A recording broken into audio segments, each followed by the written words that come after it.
For many of the United Kingdom's older people, winter can be a frightening time.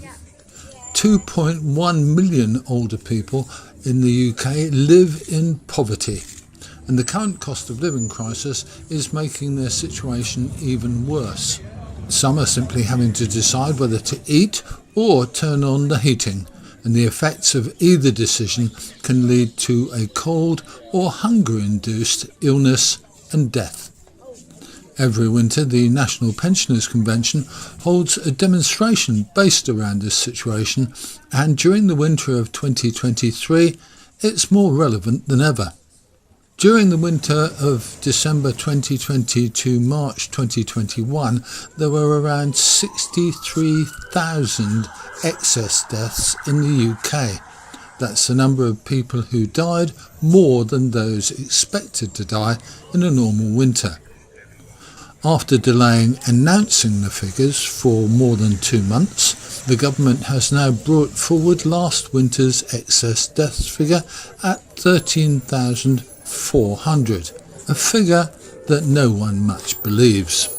During the procession from the Parliament building to Downing Street, we took the chance to have a chat with National Pensioners Convention General Secretary Jan Shortt.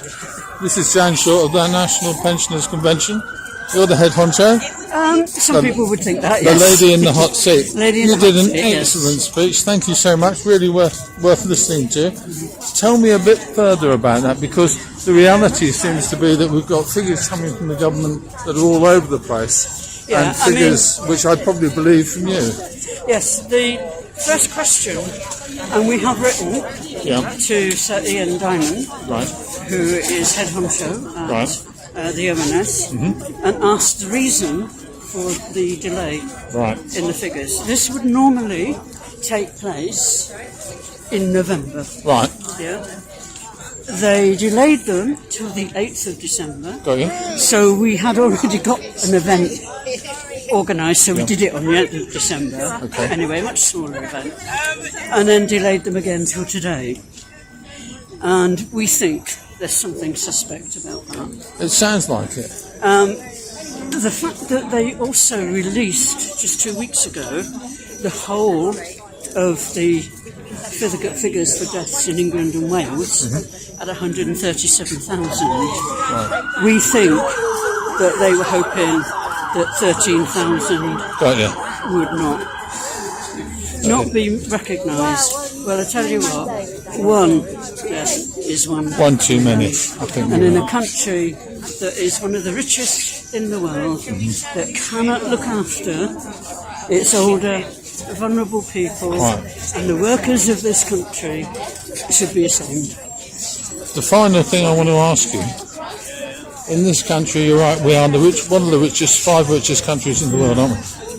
When we look at this, people like you, people like me, we've paid in our pensions or in national insurance all our lives, and the government's kind of walking away from the deal, aren't they, really? I mean, the end game for this is that our state pension, the level of increase is set in September. We do not then get the payment until the following April.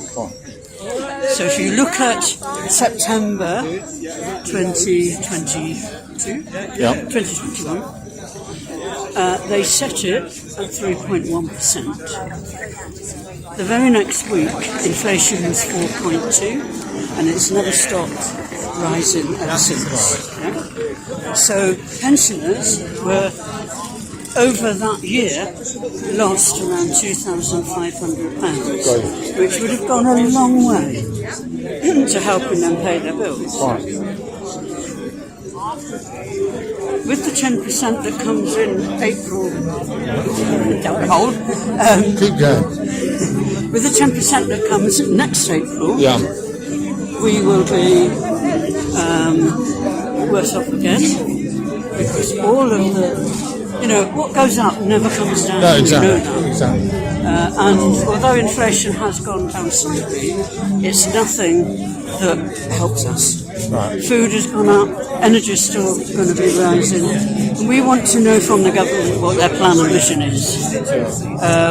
We need to, we do ask, but unfortunately they might not have a plan and vision. Our plan and vision is that every single person in this country should have a living wage and a living pension. People who cannot manage when they're in work will never manage when they retire. Absolutely. So the MPC is about not just what we feel is right for pensions today, but it's about young people, the workers of tomorrow.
Right, turn towards us, please. Turn towards us a little bit.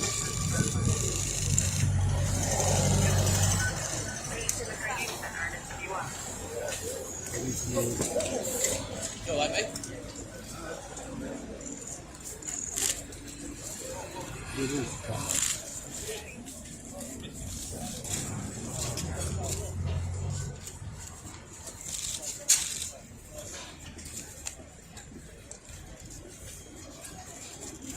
So behind me you can see the gates of Downing Street, in which are hiding the prominent members of our government, who are actually, I think, really organising a cull of many of the older people in our country. There are many tens of thousands of people in this country, mainly the old and the disabled and the suffering, who are being compelled to either starve or freeze in their own homes. I think it's disgusting. I think we need to get rid of these people.